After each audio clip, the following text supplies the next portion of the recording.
ચલો મિત્રો, જય દ્વારકાધીશ। જો આજે આપણે બનાવવાનો છે પૌવાનો છેવડો।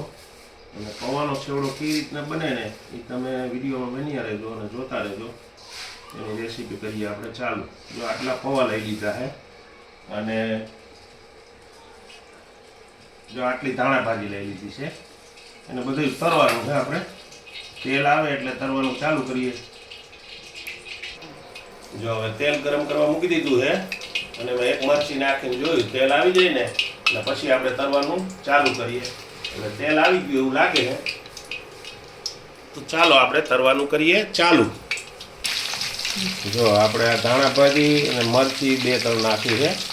હવે એને આપણે તરી નાખીએ આ રીતના।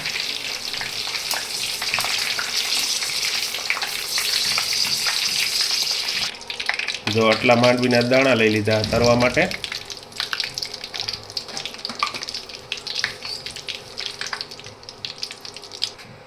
જો આપણે દાણા તરાઈ ગયા છે।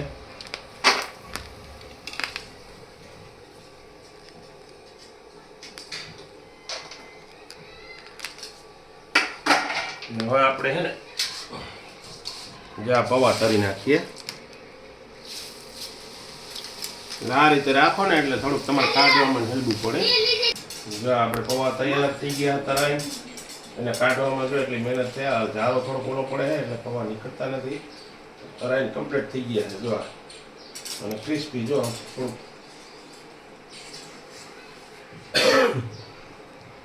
બંધ ન કર્યું વાત।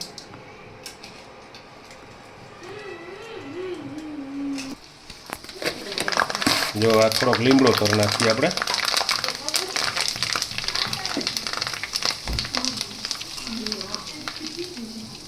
જો લીમડો તરાઈ ગયો।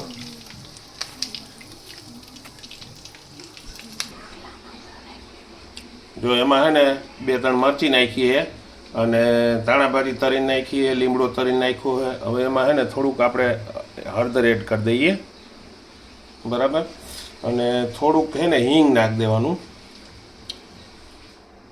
જો આ હિંગ નાખી દીધી અને પછી ધાણા જીરુંનો મસાલો, જો આ ધાણા જીરુંનો મસાલો એ થોડોક વધારે રાખવાનો એટલે સ્વાદ સારો આવે।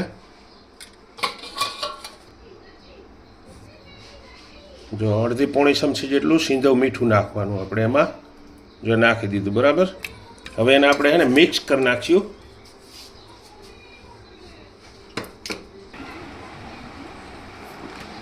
જો આપણે ધાણાભાજી મરચી અને આ બધું લીમડો અને મિક્સ થઈ ગયું છે તો એને આપણે એડ કરી દઈએ આવી રીતે।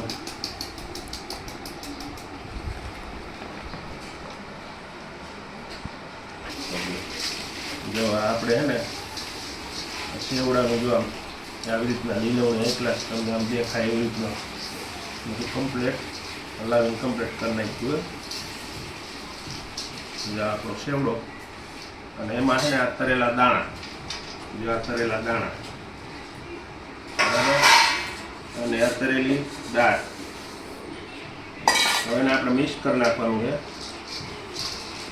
એટલે આમાં ઘણું એડ થઈ શકે આ તો આપણે સાદો ખાવા સારું છોકરાઓને મજા આવે, તીખું ન હોય અને ખાવાની પણ મજા આવે એ રીતે બનાવી નાખ્યો સેવડો। જો આ સેવડો આપણો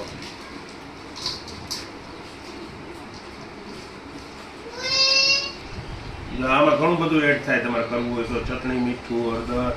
આમાં તો આપણે જે જોતું હતું એ પ્રમાણે જ લીધું છે, બહુ વધારાનું લીધું નથી। અને તમારે પણ તીખો કરવો હોય તો ચટણી પણ નાખી શકો અને મરચી પણ વધારે નાખી શકો। અને આ છે આપણો સેવડો, ટૂંકમાં પૌવા સેવડો કહીએ આપણે આને। જે આ બનીને તૈયાર થઈ ગયો હોય અને છોકરાઓને ખાવાની બહુ મજા આવે।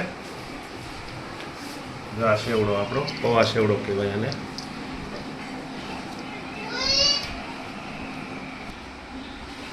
જો આ આપણે પૌવા સેવડો તૈયાર છે અને અમારી રેસીપી કેવી લાગે એ ઉપરથી લાઈક, શેર અને સબસ્ક્રાઈબ તો જરૂર કરજો। અને ડેઈલી અમારા વિડીયો જોવા માટે અમારી ચેનલની મુલાકાત લેજો। બાકી તો બધાને જય દ્વારકાધીશ।